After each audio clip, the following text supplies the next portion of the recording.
Quickly, 2-3 more questions. Yeah. Can we have a mic here, please? Yeah. Lots of hands going up. Yeah. Sir मैं पिछले 2 साल से रेबेल्सस ले रहा था. रेबेल्सस ने इनिशियली एकदम से वेट लॉस किया, अराउंड 5 kgs वेट लॉस हुआ. उसके बाद उसका इफ़ेक्ट कम्प्लीटली ख़त्म हो गया. पहले 2 महीने के बाद उसका इफ़ेक्ट बिल्कुल ख़त्म हो गया और ये बहुत एक्सपेंसिव मेडिसिन है. जो डॉक्टर जो है मेरे वो कह रहे हैं कि you should move to मुंजारो.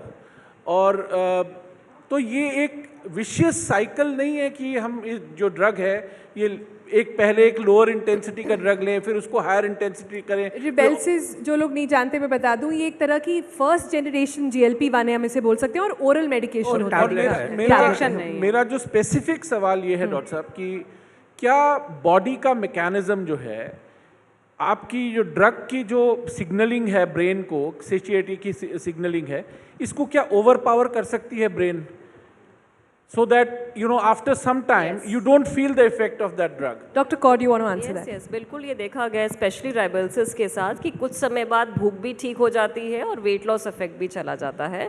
In fact ये हम बाकी GLP-1s के साथ भी देख रहे हैं. But the question here is कि जब हम वेट लॉस एक हद तक आता है, ऐसे फास्ट होता है, फिर प्लेटू होता है और एक जगह रुक जाता है. फर्दर वेट लॉस चाहिए कि नहीं, वो डिपेंड करता है कि हमारा साइड बाय साइड लाइफस्टाइल कैसा है, हमारी डाइट एक्सरसाइज कैसी है. बट जैसे कि हम बात कर रहे हैं कि वेट लॉस की बियॉन्ड भी बहुत बेनिफिट्स हैं इसके. अगर हमें किसी को कंटिन्यू रखना है, अगर आपका ये इंसुलिन रेजिस्टेंस ब्रेक कर रही है, अगर आपका ब्लड शुगर कंट्रोल में रख रही है, कोलेस्ट्रॉल कंट्रोल में रख रही है, हार्ट प्रिवेंशन दे रही है, we should continue this medicine not only for the weight loss purpose, for other health benefits. But very right in the sense कि इसको ओवरराइड करने का भी कोई मैकेनिज्म नहीं है.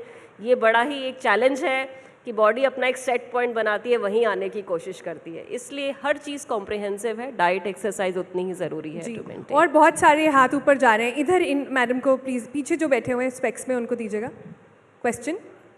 एंड बाय द वे, जो आपको एडवाइस है डॉक्टर ही देंगे.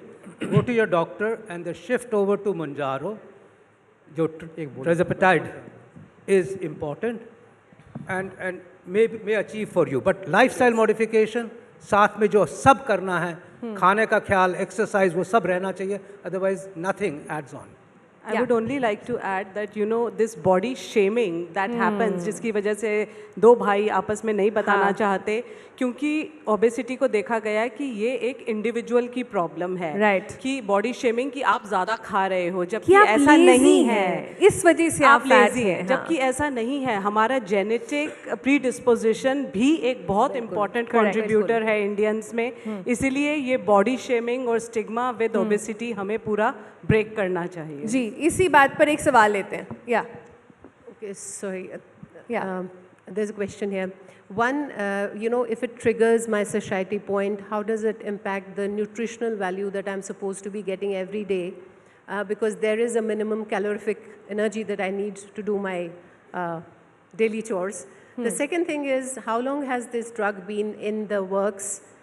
Because we are claiming that it has an impact on longevity. So what is the kind of sample size, and how have we arrived at that conclusion that it impacts longevity? Is it a generational research drug or is it a short research drug? Yeah, Dr. Seth. Yeah, so I can answer that medical question.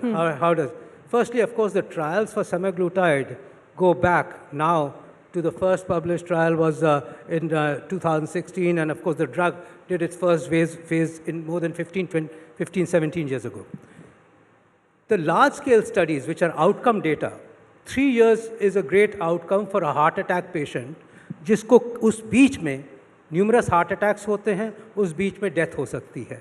So we look at hard endpoints, and we look at it in large sample sizes. For example, the patient's heart attack prevention study was in patients, 17,000 patients, followed up for a mean of 3 years, but some of them were followed up for 5 years.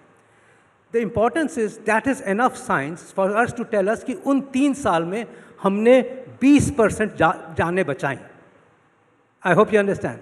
So that longevity is already taken care of for 20 years. What we don't know is कि उस longer term में, if we go up to 10 years on that follow-up, which is very difficult to do, would we have some side effects of the drug which did not appear in the 3 years? So therefore the caution comes in. But the data of sound saying कि हम mortality कम कर रहे हैं, we are actually decreasing heart attacks, is good enough because it's a randomized, placebo-controlled, blinded study. Blinded, which means you don't know which drug you're a very high prescribing. standard, but So Dr. it's a Seth- higher standard of research and science in the present day and age. We can always argue कि 10 साल बाद क्या होगा, but at least हम पहले पर क्या 3 साल के Indians- advantages तो दे दें, मरने से तो My बचाएं. concern is only with the cosmetic use of the drug, sir. For the people who are predisposed to certain diseases and we are using it as an intervention, it's a welcome thing. Correct. But for cosmetic Cosmetics, so purposes, we actually are even saying right from the beginning that we will not be prescribing it without supervision and a purpose. I'll tell you where cosmetic comes in. You can actually have a situation which is going around in circles. A person wants to lose weight but cannot start. Or by the way, obesity is such a process in which just saying कि आप lifestyle modify कर दो तो हर कोई lose कर लेगा, it's not that. There are situations where even lifestyle modification will not start off the process. Yeah. And then it is a known disease. Therefore, you start off the process and you say, अब आपके 6 महीने में इतना loss होगा. You get the encouragement, आपके joints थोड़े better होते हैं, आप exercise feel करते हो. पहले तो कहते हैं इस मोटापे से हम कर ही नहीं पाते हैं exercise. हमारा तो सांस फूलता है, आपका सांस कम फूलने लगता है, you exercise and then you bring in and then you can withdraw the drug and maintain your lifestyle modifications and Yeah, I others. can So add, हमें very quickly, yeah, individually हर के लिए सोचना है.